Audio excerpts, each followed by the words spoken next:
जितिया की कहानी। घने जंगल में दो पक्की सहेलियां रहती थीं, गरिमा चील और चंचला सियारिन। उनकी दोस्ती की मिसाल दी जाती थी और वे हर सुख दुख में एक दूसरे का साथ देती थीं। एक दिन उन्होंने कुछ महिलाओं को जीवित पुत्रिका व्रत के बारे में बात करते सुना। गरिमा के मन में अपनी संतान के लिए उस व्रत को जानने की इच्छा हुई। गरिमा ने अपनी सहेली चंचला को व्रत के बारे में सब कुछ बताया। दोनों ने मिलकर अपनी संतान की लंबी उम्र के लिए जितिया माता का व्रत रखने का फैसला किया। व्रत शुरू हुआ, पर आधी रात होते होते चंचला को भूख बर्दाश्त नहीं हुई। वो चुपके से जंगल में गई और मांस खाकर अपना व्रत तोड़ दिया। गरिमा ने अपनी सहेली को देख लिया और उसे बहुत दुख हुआ, पर उसने अपना व्रत नहीं तोड़ा और पूरी श्रद्धा से उसे पूरा किया। अगले जन्म में दोनों एक राजा के घर बहनें बनकर जन्मी। गरिमा का नाम श्रद्धा और चंचला का नाम अधीरा था। समय के साथ श्रद्धा के पुत्र तो स्वस्थ रहे, पर अधीरा के बच्चे जन्म के बाद जीवित नहीं बचते थे। अपनी बहन की खुशियां देखकर अधीरा के मन में ईर्ष्या भर गई। वो उदास रहने लगी और अपनी ही बहन की खुशियों से जलने लगी। एक रात देवी जितिया अधीरा के सपने में आई। उन्होंने कहा, पुत्री, ये तुम्हारे पिछले जन्म के टूटे हुए व्रत का फल है। पश्चाताप करो और अपनी बहन से क्षमा मांगकर फिर से व्रत करो।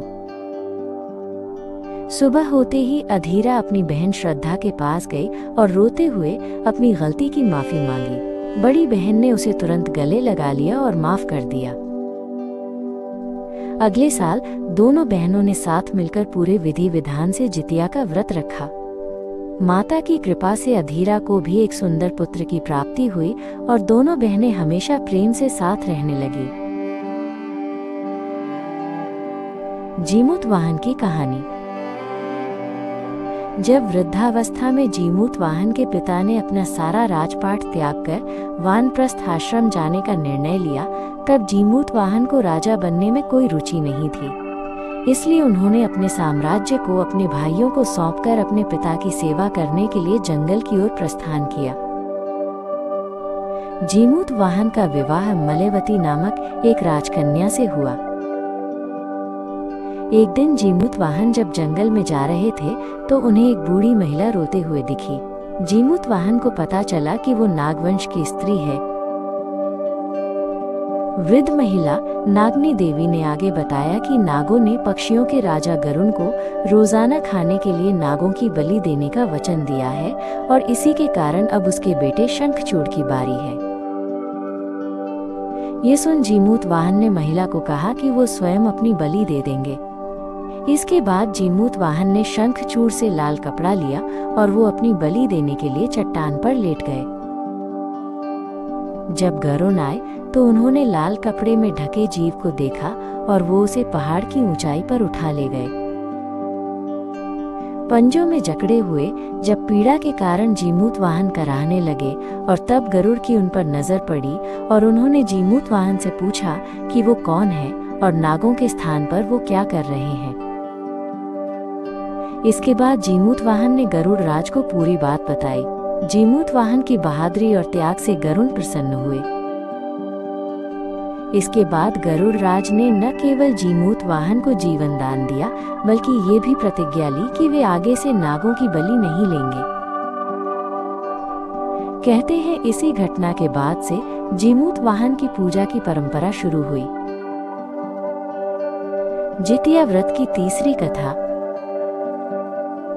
जितिया व्रत की तीसरी कथा। जितिया व्रत की एक कथा महाभारत काल से जुड़ी है। कहते हैं महाभारत युद्ध में अपने पिता गुरु द्रोणाचार्य की मृत्यु का बदला लेने के लिए अश्वत्थामा पांडवों के शिविर में घुस गया। उसने शिविर के अंदर 5 लोग को सोया पाए।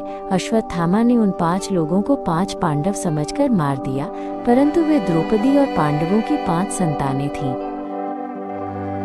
उसके उपरांत अर्जुन ने अश्वत्थामा की दिव्य मणि उसके माथे से निकाल ली। अश्वत्थामा ने बदला लेने के लिए अभिमन्यु की पत्नी उत्तरा के गर्भ में पल रहे बच्चे को मारने की कोशिश की। जिसके लिए उसने उत्तरा के गर्भ पर ब्रह्मास्त्र से वार किया। तब भगवान श्री कृष्ण ने उत्तरा की अजन्मी संतान को फिर से जीवित कर दिया। पुनः जीवित होने के कारण उसका नाम जीवित पुत्र पड़ा। चूंकि श्री कृष्ण ने उत्तरा की भी रक्षा की थी, इसी कारण से वो जीवित पुत्रिका कहलाई। ऐसी मान्यता है कि इस घटना के बाद से ही जीवित पुत्रिका या जितिया व्रत का आरंभ हुआ।